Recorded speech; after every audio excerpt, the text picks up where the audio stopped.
Teman-teman, kita lanjut lagi ya di soal-soal yang berkaitan dengan P3K Guru di tahun 2023 ini. Soal-soalnya itu menurut saya ini berjenjang SMP, SD, dan SMA atau SMK ini biasanya keluar-keluar soal-soal yang berkaitan dengan observasi diri yang secara general, tidak berkaitan dengan kompetensi di dalam kompetensi dasar itu aja teman-teman. Jadi kita juga wajib untuk mengkolaborasikan antar kompetensi di dalam pedagogiknya sampai dengan kompetensi sosial dan kepribadiannya. Jadi teman-teman jangan alergi ketemu soal-soal yang memang tidak dikatakan SMP, SMA atau SD. Jadi segala soal yang emang berkaitan dengan kompetensi guru ya kita hajar aja ya.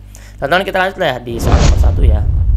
Saya baru saja dimutasikan ke unit lain yang sama sekali baru bagi saya. Ini bisa jadi pertanyaannya untuk dites ya teman-teman. Kita coba prediksi. Saya baru saja dimutasikan ke sekolah lain yang sama sekali baru bagi saya. Sikap saya bagaimana pas teman-teman dapat mendapatkan SK dimutasikan dari sekolah yang teman-teman ngajar sekarang terus ke sekolah yang lainnya gitu. A. Berusaha mempelajari dan memahami mekanisme kerja unit melalui rekan sejawat. B. Berusaha memahami mekanisme kerja unit melalui arsip dan aturan kebijakan. C. Duduk-duduk saja sambil menunggu perintah atasan. D. Mengamati proses pekerjaan yang dilakukan rekan sejawat. E. Mengamati proses pekerjaan yang dilakukan rekan satu tim. Jadi teman-teman, kalau ada soal seperti ini, yang pertama adalah kita jangan menunggu dari atasan, karena ini kreativitasnya tidak ada. Jadi yang paling tepat adalah yang B teman-teman. Berusaha memahami mekanisme kerja melalui arsip dan aturan kebijakan.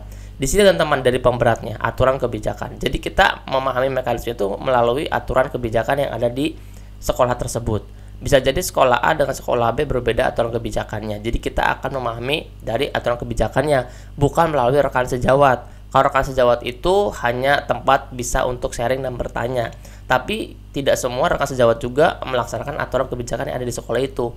Jadi bisa jadi kita salah dalam memahami aturan-aturan yang berlaku di sekolah tersebut. Jadi yang paling tepat adalah kita lihat arsip dan aturan kebijakan tersebut di sekolah yang baru ini teman-teman. Belajar dari arsip lebih diutamakan karena arsip dan aturan yang ada adalah hasil turunan SOP sebuah instansi atau kantor. Seperti itu teman-teman ya. Kita lihat lagi teman-teman di soal nomor 2. Tetap semangat ya teman-teman ya. Seorang guru meyakini bahwa dirinya bisa berkompetisi dengan baik melalui kompetensi yang terus diasah. Menurut Anda, untuk meraih kesuksesan tersebut adalah seperti apa? Apakah A. Bekerja dengan cermat dan berusaha menjadi terbaik dan diakui? B. Berusaha menyingkirkan orang yang saya anggap menghalangi upaya saya. C. Bekerja sepenuh hati. D. Bekerja sampai larut malam. E. Bekerja berdasarkan kontrak kinerja. Di sini soalnya teman-teman, nih, menurut Anda untuk meraih kesuksesan itu bagaimana di dalam perspektif pekerjaan teman-teman? A. Bekerja dengan cermat dan berusaha menjadi terbaik dan diakui. Ini benar teman-teman. Walaupun ada kalimat yang memang tidak pantas atau kurang sreg di akhir, diakui. Jadi opsi yang kurang meyakinkan ini bisa saja itu adalah opsi yang benarnya jika opsi yang 4 atau 3 yang lainnya itu lebih tidak baik teman-teman. Jadi kita bisa pilih opsi yang paling baik di antara opsi tersebut. Jangan kita hadirkan opsi selain dari yang ada nanti di tesnya. Jadi kita akan pilih dari alternatif jawaban yang sudah diberikan. A, B, C, D, E-nya itu kita kan nanti baca. Di antara A, B, C, D, E itu atau A, B, C, D itu kita lihat opsi mana yang paling tepat.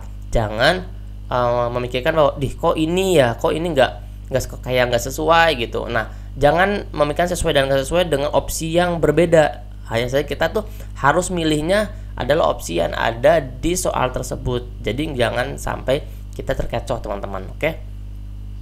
Nah, kenapa kita nggak B? Berusaha menyingkirkan orang yang dianggap menghalangi, ini tidak baik teman-teman. Berarti ini kita nggak akan pilih, jelas ya.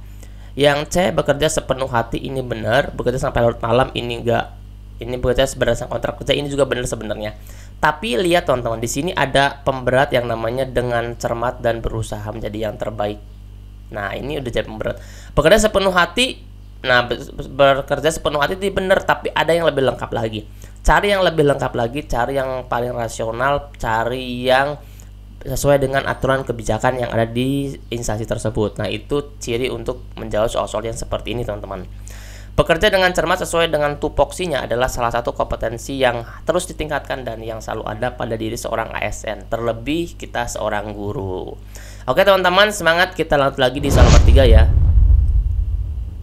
Ketika saya mengajar, ada sebuah kesulitan yang mengakibatkan saya kehilangan kesempatan untuk bertumbuh. Biasanya hal ini yang mengakibatkan saya gagal. Berarti kita akan cari opsi yang mengakibatkan kita itu gagal, terutama pada kesulitan yang ada.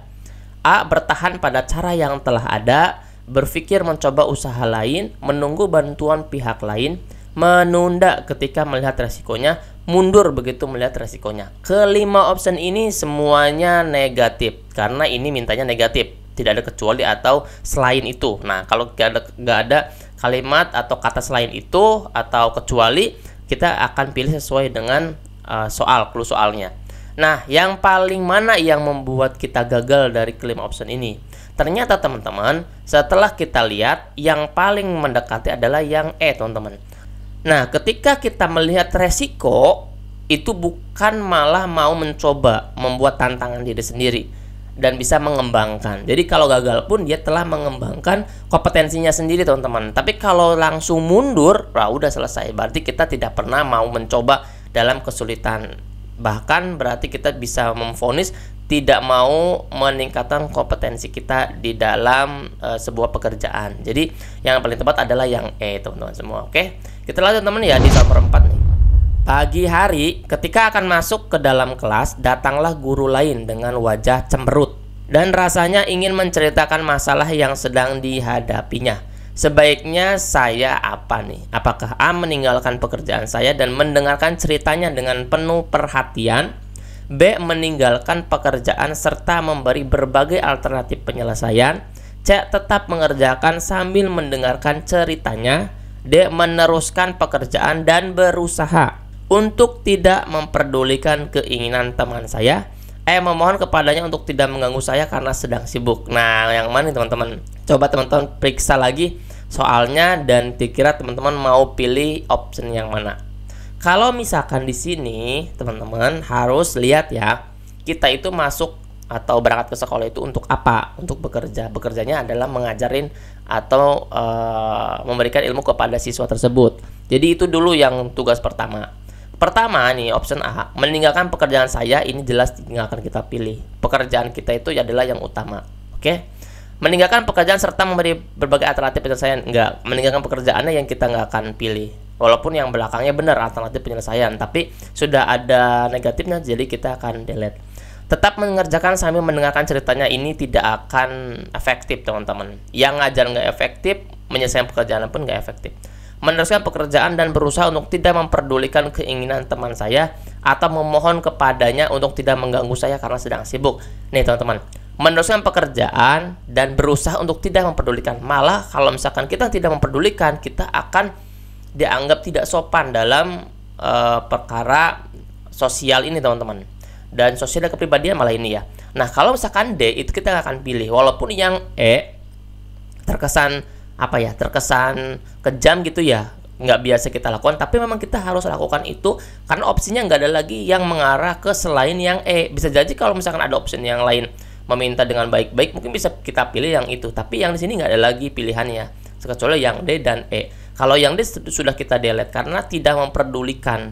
Lebih baik kita memohon kepada orang tersebut dengan sopan untuk tidak mengganggu dulu. Nanti kalau sudah selesai pekerjaannya mengajar, silahkan untuk diteruskan atau misalkan ingin curhat dan yang lainnya. Yang penting sekarang posisi pekerjaan kita sudah dilakukan, yaitu mengajar kepada anak-anak. Seperti itu teman-teman. Oke, tugas kita masuk dan berangkat ke sekolah adalah mengajar, memberikan ilmu dan bermanfaat kepada siswa sebagai pelayanan terhadap pengguna layanan. Ketika ada masalah di luar itu, maka hendaknya dibicarakan ketika waktu tidak mengajar. Di sini udah jelas banget teman-teman. Tugas kita adalah mengajar ke sekolah. Setelah mengajar, jika ada waktu istirahat, silakan dipergunakan. Itu bebas dengan guru itu mau seperti apa, mau upgrade diri, mau hal yang lain yang berkaitan dengan instansi teman-teman semua. Oke. Untuk teman-teman yang belum daftar di kelas belajar P3K Guru di tahun 2023 di angkatan kedua ini, silakan teman-teman chat admin di Mintera di WA 087723317506. Kita akan tutup nih teman-teman sebentar lagi di tanggal 9 September. Insya Allah kita akan mulai belajar di tanggal 10 September. Nanti belajarnya itu kita diri soal di grup Telegram. Kalau grup Telegramnya servernya error, kita langsung ke Quizizz yang bisa diakses 1x24 jam. Nanti teman-teman juga soalnya itu ada kita masukkan di Google Drive. Jadi teman-teman bisa print dan pembahasannya ada di PDF tersebut. Nah, nanti kita tanggal berapa kita juga Zoom dan ada tryout juga. Jadi mohon maaf kalau misalkan teman-teman mau beli file kita nggak bisa kasih karena kita biasa menggunakan kelas teman-teman. Jadi ada yang kurang efektif kalau misalkan saya hanya memberikan soft filenya aja. Tapi kan ada yang dibimbing, kemudian ada tryoutnya juga untuk mengetahui kapasitas kita. Seperti itu teman-teman ya. Mudah-mudahan dengan jalannya masuk kelas teman-teman bisa menjembatani jadi lulus jadi ASN tahun 2023 ini. Amin amin ya rabbal alamin. Menyusul alumni-alumni kita di tahun-tahun sebelumnya. Oke teman-teman, kita lanjut lagi di soal nomor 5 ya. Kepala sekolah menggelar rapat guru membahas penyusunan RKAS. RKAS itu berarti tentang keuangan tahunan teman-teman. Untuk tahun anggaran 2024. Setiap guru diharapkan mempersiapkan usulan untuk kegiatan tahun depan. Respon saya adalah yang mana? Berarti ini rapatnya di tahun 2023 untuk menyiapkan RKAS di tahun 2024. Apakah A. berminat mengajukan suatu ide kegiatan yang akan dilaksanakan meskipun nantinya ide tersebut tidak diterima? Atau B. tidak berminat sama sekali untuk mengajukan suatu ide kegiatan. Ini kalau tidak berminat, ini kita langsung delete aja teman-teman. Jangan ragu-ragu karena ini mah udah pasrah aja nih. Akan mengajukan suatu ide kegiatan jika diminta oleh pimpinan. Boleh lah, kita akan kasih yang A dan C, kita akan checklist supaya buat jadi perbandingan. Mungkin berminat mengajukan suatu ide kegiatan yang akan dilaksanakan tergantung situasi dan kondisi. Mungkin berminat ini masih setengah-setengah. Kita akan delete langsung. Ragu-ragu kita akan delete. Jadi yang paling bisa masuk dalam opsi nomor 5 hanya A dan C. Akan mengajukan suatu ide kegiatan jika diminta oleh pimpinan, atau berminat mengajukan suatu ide kegiatan yang akan dilaksanakan meskipun nantinya ide tersebut tidak diterima. Jadi yang paling tepat adalah yang A teman-teman.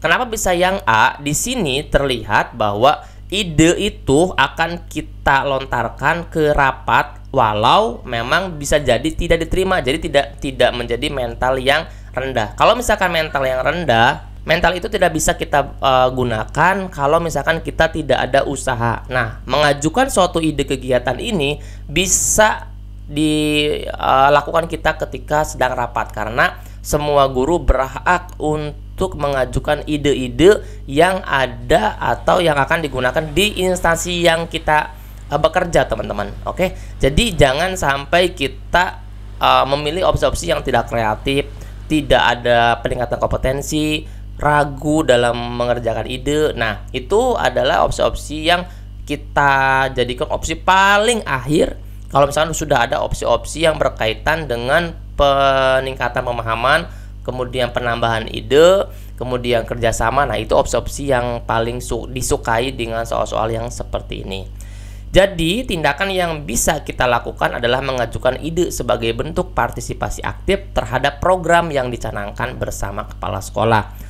Untuk ide tersebut digunakan atau tidak, maka keputusan tersebut ada pada hasil musyawarah bersama. Untuk nanti ide kita diterima atau enggak itu kan terserah nanti pimpinan, karena kan yang penting saat ini kita mengajukan ide tersebut karena dinilai ide tersebut bisa memberikan efek kemajuan untuk instansi kita. Seperti itu teman-teman ya. Nah, untuk teman-teman jangan lelah dalam belajar. Kita masih ada tengah waktu sampai ujian teman-teman. Insya Allah kita akan upgrade lagi teman-teman di soal-soal atau part selanjutnya. Mudah-mudahan kita berikan kesehatan. Doain kami sehat, terutama saya sehat.